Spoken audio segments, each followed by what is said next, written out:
बच्चों, electric power station पर जो एसी जनरेटर्स होते हैं उनमें कॉइल मैग्नेटिक फील्ड में जब रोटेट करती है तो इसमें वोल्टेज इंड्यूस होती है और यही वोल्टेज आपके हाउस होल्ड में सप्लाई की जाती है।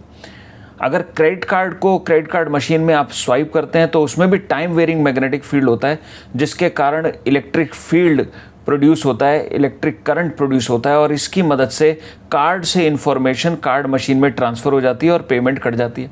अब इन दोनों में यानी कि एसी जनरेटर और कार्ड रीडिंग मैकेनिज्म में कॉमन है फिनोमिना जिसे हम बोलते हैं इलेक्ट्रोमैग्नेटिक इंडक्शन। आपने ट्रांसफार्मर के बारे में सुना होगा जो कि एसी वोल्टेज को स्टेप अप या स्टेप डाउन करता है। इसका वर्किंग प्रिंसिपल भी इलेक्ट्रोमैग्नेटिक इंडक्शन होता है। बच्चों, इन एग्जाम्पल से आपको क्लियर हो गया होगा कि इलेक्ट्रोमैग्नेटिक इंडक्शन हमारी डेली लाइफ को इम्पैक्ट करता है और खाली हमारी डेली लाइफ को ही नहीं, हमारे कॉम्पिटिटिव एग्जाम्स में स्कोर को भी ये इम्पैक्ट कर सकता है, क्योंकि इसमें जो हम कॉन्सेप्ट्स पढ़ते हैं वो और चैप्टर्स में भी हमारी अंडरस्टैंडिंग डेवलप करने में मदद करते हैं। बच्चों, आइए सबसे पहले जान लेते हैं इलेक्ट्रोमैग्नेटिक इंडक्शन यानी कि जिसको शॉर्ट में EMI बोलते हैं, इस चैप्टर में इंपॉर्टेंट टॉपिक्स क्या हैं। बच्चों, पहला इंपॉर्टेंट टॉपिक है मैग्नेटिक फ्लक्स, जिसमें सबसे पहले इसका फिजिकल सिग्निफिकेंस आपको मालूम होना चाहिए। देन यूनिफॉर्म फील्ड में किसी सरफेस एरिया से फ्लक्स कैलकुलेशन आनी चाहिए B.A की मदद से। And then non uniform field में भी किसी सरफेस से फ्लक्स कैलकुलेशन इंटीग्रल B.DA की मदद से आपको आनी चाहिए। देन बच्चों, second important topic is lenses law, जिसमें सबसे पहले लेंजेज लॉ की स्टेटमेंट, जिसके दो पार्ट्स होते हैं कि induced EMF change in flux, दूसरा पार्ट होता है cause of change in flux. इन दोनों को अपोज करता है, तो दोनों के बारे में आपको एब्सोल्युटली क्लियर होना है बच्चों। देन सेकेंडली आपको Lenz law variety of situations में जो अलग अलग जिनमें कारण होते हैं चेंज इन फ्लक्स के, उसमें आपको लगाना है। देन नेक्स्ट बच्चों, आपको वैरायटी ऑफ लूप्स के लिए लेंज लॉ लगाना आना चाहिए, क्योंकि कॉम्पिटिटिव एग्जाम्स में खाली सिंपल लूप्स नहीं आते, वैरायटी ऑफ कॉम्प्लेक्स लूप्स देखे गए हैं।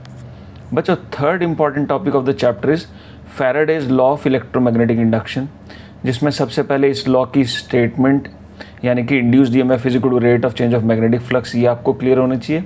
एंड सेकेंडली, फैराडेज लॉ की मदद से वैरायटी ऑफ सिचुएशन में induced EMF, average induced EMF, charge phloem, induced current, ये सब की कैलकुलेशन आपको अच्छे से बच्चों आनी चाहिए। Then fourth important topic of the chapter is translational motional EMF। बच्चों, जब कभी भी कोई कंडक्टर मैग्नेटिक फील्ड में ट्रांसलेट करता है तो उसके एंड्स के बीच में EMF जनरेट हो सकती है, जिसे हम ट्रांसलेशनल मोशनल EMF बोलते हैं। तो सबसे पहले स्ट्रेट कंडक्टर के केस में इसका एक्सप्रेशन मालूम होना चाहिए। देन आर्बिट्ररी शेप्ड कंडक्टर के लिए भी इसका एक्सप्रेशन डिड्यूस आपको करना आना चाहिए, जहाँ से आपको इफ़ेक्टिव लेंथ का कॉन्सेप्ट मिलता है और कॉम्पिटिटिव एग्ज़ाम में ये कॉन्सेप्ट काफ़ी टेस्ट किया जाता है, तो काफ़ी इम्पॉर्टेंट है। देन नेक्स्ट बच्चों, आपको मोशनल EMF प्लस मैकेनिक्स के कंबाइंड क्वेश्चंस मिलेंगे, जिसमें वैरायटी ऑफ सर्किट्स होते हैं, जिसमें रेल वाली प्रॉब्लम्स होती हैं, जिस पे एक स्लाइडर स्लाइड कर रहा होता है और रेल के एंड्स या तो रेजिस्टर से या फिर कैपेसिटर से, या आगे एक और एलिमेंट आता है इस चैप्टर में इंडक्टर से जुड़े होते हैं, या फिर बैटरी भी जुड़ी हो सकती है रेल के एंड्स के बीच में। तो इन सभी केसेस में हमें स्लाइडर का काइनेमेटिकल डायनेमिक एनालिसिस करना होता है। बच्चों, fifth important topic is rotational motional EMF, जिसमें यदि एक कंडक्टर मैग्नेटिक फील्ड में घूम रहा है तो उसके एंड्स के बीच में EMF आने की पॉसिबिलिटी होती है। तो इसमें सबसे पहले स्ट्रेट कंडक्टर जो किसी एक्सिस के अबाउट रोटेट कर रहा है, जिसमें दो पॉसिबिलिटीज़ हैं, या तो एक्सिस एंड से पास कर रहा होगा या फिर किसी दूसरे पॉइंट अदर देन एंड से पास कर रहा होगा। बच्चों, नेक्स्ट आपको मालूम होना चाहिए कि अगर कंडक्टर आर्बिट्ररी शेप्ड है तो क्या मोशनल EMF होगा। फर्दर नेक्स्ट, यदि एक रोटेटिंग डिस्क है या फिर एक व्हील विद स्पोक्स है तो इसकी सेंटर और पेरीफेरी के बीच में क्या मोशनल EMF आएगा। देन फर्दर नेक्स्ट, अगर कोई एक डिस्क है जो कि रोलिंग विदाउट स्लिपिंग या कंबाइंड मोशन एग्जीक्यूट कर रही है, इस केस में क्या मोशनल EMF होगा। एंड देन लास्ट आपको rotational motional EMF plus mechanics के क्वेश्चंस की वैरायटी की अच्छी प्रैक्टिस होना ज़रूरी है। बच्चों, sixth important topic of the chapter is induced electric field due to time varying magnetic field, जिसमें सबसे पहले इंड्यूस इलेक्ट्रिक फील्ड लाइंस की सेंस आपको निकालनी आनी चाहिए, जो कि लेंज लॉ की मदद से आप निकाल सकते हैं। देन आपको इंड्यूस इलेक्ट्रिक फील्ड के एक्सप्रेशंस खास तौर पे सिलेंड्रिकल मैग्नेटिक फील्ड में मालूम होनी चाहिए बच्चों। एंड देन यदि कोई conductor time varying magnetic field में है तो उसके एंड्स के बीच में क्या ईएमएफ आएगा, ये आपको मालूम होना इम्पॉर्टेंट हो जाता है बच्चों। 7th इम्पॉर्टेंट टॉपिक है सेल्फ इंडक्शन, जिसमें सबसे पहले आपको सेल्फ इंडक्शन का मतलब समझना है कि सेल्फ करंट के कारण जो इलेक्ट्रोमैग्नेटिक इंडक्शन होता है उसे सेल्फ इंडक्शन बोलते हैं। देन नेक्स्ट इंडक्टेंस का मतलब और इंडक्टेंस ऑफ सोलिनॉइड की कंप्यूटेशन आपको आनी चाहिए, जिससे आपको पता लगेगा कि इंडक्टेंस किन किन पैरामीटर्स पर बातों पर डिपेंड करती है।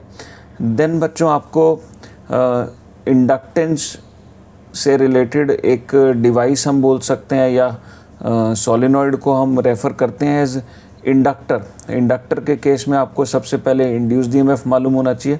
Then energy stored by inductor आपको मालूम होना चाहिए बच्चों।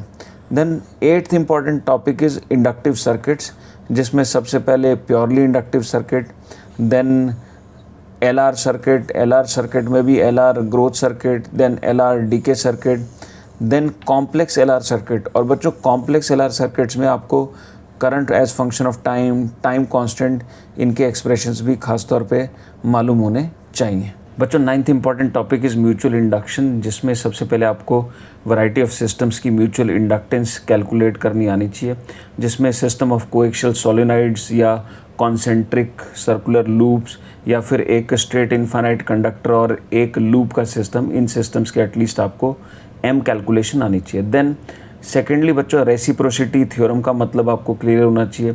And then mutually induced EMF compute करनी आनी चाहिए बच्चों। 10th important topic is combination of inductors, जिसमें सीरीज़ कॉम्बिनेशन जिसमें इंडक्टर्स आइसोलेटेड हो सकते हैं, देन सीरीज़ कॉम्बिनेशन जिसमें इंडक्टर्स कपल्ड हो सकते हैं और इसमें एक कोफिशिएंट ऑफ कपलिंग का कॉन्सेप्ट भी आपको क्लियर होना चाहिए। देन कॉम्बिनेशन पैरेलल भी आपको क्लियर होना चाहिए बच्चों। 11th important topic is LC oscillations, जिसमें एक इंडक्टर कैपेसिटर के साथ पैरेलल में होता है और इस सर्किट में चार्ज और करंट ऑसिलेट करते हैं। तो सबसे पहले चार्ज एंड करंट के फंक्शंस आपको मालूम होने चाहिए। देन एंगुलर फ्रीक्वेंसी का एक्सप्रेशन भी बच्चों आपको मालूम होना चाहिए। Then 12th important topic is eddy currents बच्चों। जब कभी भी किसी वॉल्यूमेट्रिक या फिर सॉलिड मेटल बॉडी से मैग्नेटिक फ्लक्स चेंज होती है तो इसमें एंटायर वॉल्यूम में रिपल फॉर्म में करंट्स इंड्यूस होते हैं, जिनको हम एडी करंट्स बोलते हैं। तो इन एडी करंट्स के कॉन्टेक्स्ट में सबसे पहले आपको इलेक्ट्रोमैग्नेटिक डैम्पिंग का कॉन्सेप्ट क्लियर होना चाहिए। देन इलेक्ट्रोमैग्नेटिक ब्रेकिंग का मैकेनिज्म मालूम होना चाहिए। जो मैगलेव होती है या मैग्नेटिकली लेविटेटेड ट्रेन होती है उसमें ब्रेकिंग का एक्चुअली यही प्रिंसिपल होता है, तो मैगलेव की स्टडी भी करना इम्पॉर्टेंट है बच्चों। कॉम्पिटिटिव एग्ज़ाम में अपने सक्सेस की संभावना को बढ़ाते हैं, आइए जानते हैं कि इस चैप्टर के ईजी टॉपिक्स क्या हैं बच्चों। पहला इजी टॉपिक है लेंज़ेस लॉ, देन सेकंड है फैराडेज लॉ। इन दोनों लॉज पर based questions pretty straightforward बनते हैं। Then third easy part is translational motional EMF and fourth easy part is self induction. तो इन दोनों टॉपिक्स की भी आपको अच्छी प्रैक्टिस कर लेनी चाहिए, अगर एग्ज़ाम में प्रॉब्लम आती है तो ईजिली डूएबल होती है बच्चों। नेक्स्ट समझते हैं कि आपको कौन से टॉपिक्स की ज़्यादा प्रैक्टिस करनी है, यानी कि डिफ़िकल्ट टॉपिक्स क्या हैं बच्चों। पहला डिफ़िकल्ट टॉपिक है motional EMF problems involving mechanics. Then second difficult part है motional EMF in complex motion या रोलिंग वाले केसेस में। Then third difficult topic is induced electric field बच्चों। Fourth difficult portion is mutual inductance and fifth one is LC oscillations. इन पांचों topics की आपको अलग से अच्छे से प्रैक्टिस करनी होगी बच्चों। नेक्स्ट समझ लेते हैं इस टॉपिक में कमांड के लिए प्री रिक्विजिट्स क्या हैं बच्चों। पहली रिक्वायरमेंट है कैलकुलस, क्योंकि फैराडेज लॉ में डिफरेंशिएशन इन्वॉल्व होता है तो खास तौर पर आपको डिफरेंशिएशन में प्रैक्टिस होनी चाहिए। Then second requirement is kinematics, motional EMF topics में इसकी ज़रूरत पड़ सकती है। Then third is Newton's laws and FBD making, again motional EMF में डायनेमिकल एनालिसिस के लिए इसकी ज़रूरत पड़ेगी आपको। देन बच्चों फोर्थ जो रिक्वायरमेंट है इस चैप्टर में वो है किरचॉफ्स लॉ की गुड अंडरस्टैंडिंग, क्योंकि सर्किट प्रॉब्लम्स भी इस चैप्टर में आपको देखने को मिलेंगी बच्चों। इस टॉपिक की चैप्टर की इंपॉर्टेंस अप्रिशिएट करने के लिए नेक्स्ट जान लेते हैं पास्ट ईयर में इसकी वेटेजेस क्या रही हैं बच्चों नीट 2023 में 1 प्रॉब्लम, देन 22 में 2 प्रॉब्लम्स, देन 21 में again 1 problem and years 20 and 19 में दोनों सालों में 3 प्रॉब्लम्स ईच पूछी गई हैं। अगर टोटल 5 ईयर्स में देखें तो 10 प्रॉब्लम्स पूछी गई हैं बच्चों इस टॉपिक से, जो कि moderate to hard difficulty level की रही हैं। EMI में कॉन्फिडेंस के लिए आप ये स्ट्रैटेजी फॉलो कर सकते हैं। सबसे पहले आपको इस टॉपिक में एटलीस्ट 12 आवर्स के क्वालिटी लेक्चर्स चाहिए होंगे। देन आपको 24 आवर्स की सेल्फ स्टडी टाइम इसको डिवोट करना पड़ेगा, जिसको आप 3 पार्ट्स में ब्रेक कर सकते हैं। फर्स्ट पार्ट में आप इस टॉपिक को 12 आवर्स कमिट कीजिए, जिसमें अराउंड 150 क्वेश्चंस का क्वालिटी असाइनमेंट आप अटेम्प्ट कीजिए। देन पार्ट 2 में रिवीजन के दौरान आप अनदर 6 आवर्स इस टॉपिक को दीजिए, जिसमें 2 आवर्स का एक टेस्ट देना कंपलसरी है, जिसमें ईजी टू मॉडरेट लेवल की प्रॉब्लम्स होनी चाहिए। बच्चों पार्ट 3 में एग्जाम से पहले अनदर 6 आवर्स जब आप इस टॉपिक को देंगे तो 2 आवर्स का टेस्ट अगेन आप अटेम्प्ट करेंगे, but make sure it should be of tough level.